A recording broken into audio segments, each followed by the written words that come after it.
अस्सलाम वालेकुम। मैं हूं हकीम हसीब अहमद भट्टी अल हसीब दवाखाना की तरफ से आपको खुशामदीद कहता हूं। नाज़रीन, आज का हमारा टॉपिक ये है कि अक्सर नौजवान लड़के और लड़कियां, ठीक है, इनके चेहरे पे कील मुहासे, दाग धब्बे, छाइयाँ, एक्नी का प्रॉब्लम होता है। ये किस बीमारी की अलामात हैं, इसके सबब क्या क्या हैं, मजीद मरीज को इस कंडीशन में कौन कौन सी अलामात महसूस होती हैं और इसका एक मुकम्मल और पायदार इलाज क्या है। तो कोशिश कीजिएगा कि इस वीडियो को शुरू से लेकर आखिर तक ज़रूर देखिएगा, क्योंकि इस वीडियो में आपको बहुत ज़्यादा इन्फॉर्मेशन मिलेगी। हम इंसान हैं और इंसान जो है ज़िंदगी में कहीं भी कभी भी मुख्तलिफ बीमारियों को फेस करता है, मुख्तलिफ बीमारियों का सामना करता है। मुख्तलिफ बीमारियाँ उसकी मौसम की वजह से, इर्द गिर्द के माहौल की वजह से और उसकी खाई जाने वाली ग़िज़ा की वजह से ये इंसान पर बुरे असरात जो हैं ये मुरतब करती हैं। तो हम इस कंडीशन से किस तरह निकल सकेंगे, किस तरह हम अपनी लाइफ में अपने आप को मेनटेन रख सकेंगे, तो बात को हम स्टार्ट करते हैं। उठते हुए शबाब और चढ़ती हुई जवानी में हमारे अक्सर नौजवान और लड़के लड़कियां चेहरे के मसाइल के हवाले से बहुत परेशान होते हैं कि उन्हें एक्नी का प्रॉब्लम हो गया।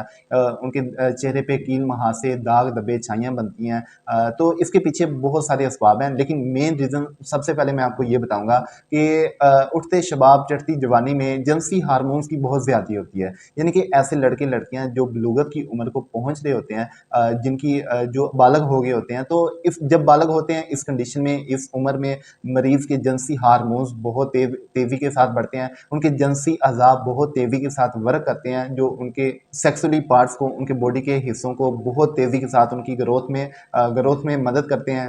अगर यही जिनसी हार्मोन्स जिस्म में, बॉडी में पैदा होते जाएं और पैदा होकर स्टोर होते जाएं, इनका अखराज ना हो, यानी कि जितनी जिस्म को ज़रूरत है उतनी बॉडी में स्टोर रहें, जितनी ज़रूरत नहीं है बाकी की वो बॉडी से खारिज होने चाहिए। लेकिन जब खारिज नहीं होंगे तो ये बॉडी में स्टोर होकर बॉडी में तवफन, बॉडी में खमीर पैदा करते हैं, खून में खमीर पैदा करते हैं, जिस वजह से एसिडिटीज़ के मसाइल जो होते हैं ये मरीज़ को फेस करना पड़ते हैं। जब एसिडिटीज़ बढ़ती है तो तजाबियत की और भी अलामात जो मरीज़ को महसूस करना पड़ती हैं, मसलन गैस, कब्ज़, तजाबियत, सर में दर्द, सर भारी, आंखों पे बोझ, गर्दन कंधों में खंचाव, जिस्मानी खंचाव, मैदे की खराबी, कब्ज़ हो जाना, ये सारे मसाइल या इसके अलावा भी यानी कि तजाबियत के सारे मसाइल ये इन बच्चों को, बच्चियों को फेस करना पड़ते हैं। और याद रखिएगा कि जब बॉडी में या खून में खमीर लगता है तो इससे जरासीम, कश, बैक्टीरियाज वगैरह इनकी पैदाइश होती है और ये हमेशा तजाबियत एसिडिटीज़ को मज़ीद बढ़ाते हैं, बॉडी में तवफन मज़ीद पैदा करते हैं।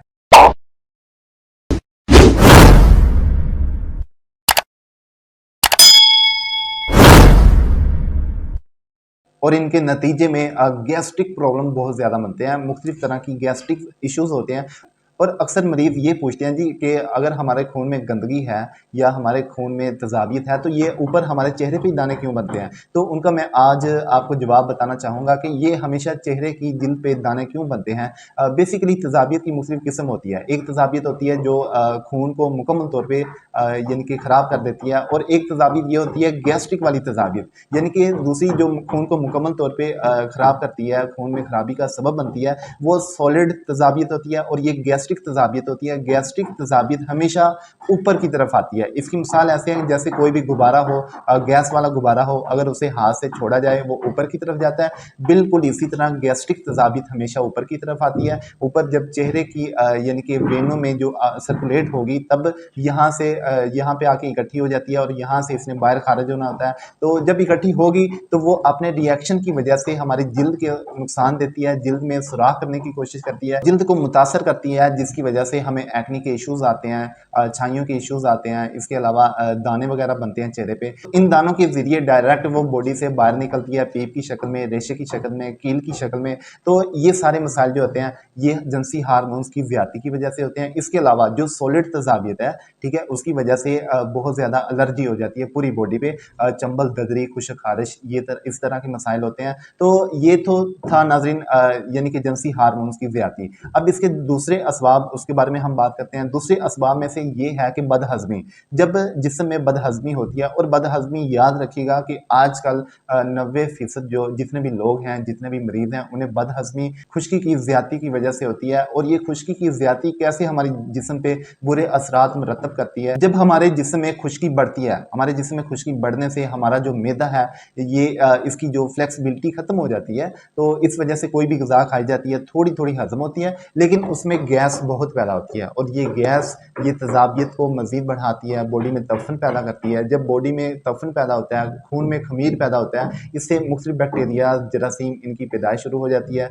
तो ये अपने ये सॉलिड एसिटीज़ होती हैं, ये खून में डायरेक्ट शामिल होकर बॉडी में जिधर भी खून सर्कुलेट होता है उधर उधर तजाबियत के, उधर उधर एलर्जी के, स्किन के मुख्तलिफ मसाइल जो होते हैं मरीज़ को फेस करना पड़ते हैं। और इन्हीं के केमिकल रिएक्शन की वजह से हमारी बॉडी पे हमारी जिल्द पे बुरे असरात मुरतब होते हैं। सबसे पहले मैं आपको ये बता दूं कि जिनसी हार्मोन्स की जो ज़्यादती होती है इसका इलाज क्या होता है। तो अगर यही जिनसी हार्मोन्स बॉडी में स्टोर होते हैं तो हमारी बॉडी पे बुरे असरात मुरतब करते हैं। अगर इन्हीं का अखराज होता जाए तो अखराज की बात करते हैं, जितने भी मर्द हजरात हैं, नौजवान लड़के हैं, उन्हें एहतलाम की सूरत में उनकी बॉडी से ज़ायद हार्मोन्स जो होते हैं ये खारिज होना शुरू होते हैं और औरतों को माहवारी की सूरत में ये हार्मोन्स खारिज होते हैं। अब एहतलाम और माहवारी ये जो है तजाबीत की वजह से या जिसमें रतूबत की ज़्यादती की वजह से, एसिटीज़ की वजह से इनकी जो रुकावट हो जाती है, इनका अखराज रुकना शुरू होता है और ये बॉडी में डायरेक्ट स्टोर होना शुरू हो जाते हैं। तो एहतलाम की बात करते हैं, एहतलाम कब होना चाहिए? महीने में तकरीबन जो है ये नॉर्मल रूटीन में 4, 5 या 3 दफ़ा होना ये सेहत है। और इससे अगर ज़्यादा होता है तकरीबन 5-6 दफ़ा भी हो जाता है, कोई मसला नहीं, ये भी सेहत है। लेकिन शर्त ये है कि माइंड गलत ना हो, गलत ख्यालात, गलत तस्वीरें, गलत फ़हाशी वगैरह इससे आप बचते हों, फिर इतनी दफ़ा हो तो फिर ये सेहत है। अगर आप इसके मुख्तलिफ़ असबाब को नोट करते हैं, कैच करते हैं, यानी कि बुराइयों में जाते हैं, तो फिर ये ज़्यादा होगा। तो ज़्यादा होना ये बवजह उस गलत काम के है जो आपने अपनाए हुए हैं। तो आप इस काम को छोड़ें और इंशाल्लाह जो एहतलाम होगा, ये कुदरत का असूल है कि जिस्म में जब हार्मोन्स की ज़्यादती हो जाती है एहतलाम की सूरत में, वो ऑटोमेटिक खारिज हो जाती है। तो बगैर बेफजूल अद्विया से आप बचें, इंशाल्लाह आपको शिफा होगी। तो जो ख़वातीन इस कंडीशन में मुब्तला हैं उन्हें चाहिए कि वो अपने जो मुआलिज हैं, करीबी मुआलिज हैं, उन्हें अपना मुआयना करवाएं ताकि उन्हें आपकी मुकम्मल कंडीशन का पता चले और आपकी कंडीशन के हिसाब से, आपकी बॉडी के मिजाज के हिसाब से वो आपको दवा का इंतखाब करें। लेकिन मैं आपको जो नुस्खा बता देता हूँ ये तजाबियत के जो सॉलिड तजाबियत है उसे भी कंट्रोल करेगा और ये गैस्ट्रिक तजाबियत, एक्ने का इशू बनता है जिनसी हार्मोन्स की ज़्यादती की वजह से मर्दों को, औरतों को, ये इस इशू को भी कंट्रोल करेगा। नुस्खा नोट फरमाइए, सुंड यानी कि खुशक अदरक 30 ग्राम, काली मिर्च 6 ग्राम, नौशादर 12 ग्राम, सना मक्की 20 ग्राम। ये आधा-आधा चम्मच या 1-1 चम्मच अपनी कंडीशन के मुताबिक ये सुबह, दोपहर, शाम दिन में 3 दफ़ा खाने के 45 मिनट बाद तकरीबन पानी के साथ इस्तेमाल करें। इससे आपके जिस्म में जितना भी तजाबियत का मवाद है ये बॉडी से बाहर यूरिन के ज़रिए और स्टूल के ज़रिए बॉडी से बाहर खारिज होता जाएगा। आपका जिस्म बिल्कुल मेंटेन हो जाएगा, आपकी जिल्द शाइनिंग वाली हो जाएगी, चमकदार हो जाएगी, खूबसूरत हो जाएगी। और कोशिश करें इसे रेगुलर इस्तेमाल करें, इसका बिल्कुल भी नुकसान नहीं है, बहुत अच्छी चीज़ है। आपकी कुव्वत हाज़मा को, आपके जिस्म को बिल्कुल मोतदल में ले आएगी, तो ये आपके लिए बहुत मुफीद है। और इस कंडीशन में एक बहुत बड़ी गलती ये होती है, मुख्तलिफ तरह की फेस क्रीमें इनका यूज़ करते हैं। तो बेसिकली फेस क्रीम लगाने से कोई फ़ायदा नहीं होता, ठीक है, बेफजूल होते हैं। अगर फेस क्रीम कोई अच्छी से अच्छी आपको मिल भी जाती है, वो बैरूनी तौर पर आपके जो मसाम हैं इन्हें बंद करेगी। जब मसाम बंद होंगे तो इससे वो तजाबियत गैस्ट्रिक अंदर रुकती जाएगी, लेकिन वो एक ना एक दिन फिर दोबारा वो फूटेगी और जिल्द की तोड़ फोड़ करेगी। तो ज़रूरी है कि इस तरह की कोई फेस क्रीम इस्तेमाल ना करें। तो अपने इलाज की तरफ ज़्यादा रुझान करें। तो अगर आप इलाज करवा रहे हों तो इसके साथ फेस क्रीम जो है ये आप इस्तेमाल कर सकते हैं, लेकिन सिर्फ फेस क्रीम ये लगाना नुकसान का सबब बन सकता है। तो ये कोशिश कीजिएगा कि इस बात को भी मुकम्मल तौर पे अपनाइए और इसके मुताबिक अपना इलाज करें। इंशाल्लाह कभी नाकामी नहीं होगी। मज़ीद किसी भी मर्ज़ के हवाले से अगर आप रहनुमाई लेना चाहते हो, मेरी मदद आपके लिए दरकार होगी। So take it. अल्लाह हाफ़िज़।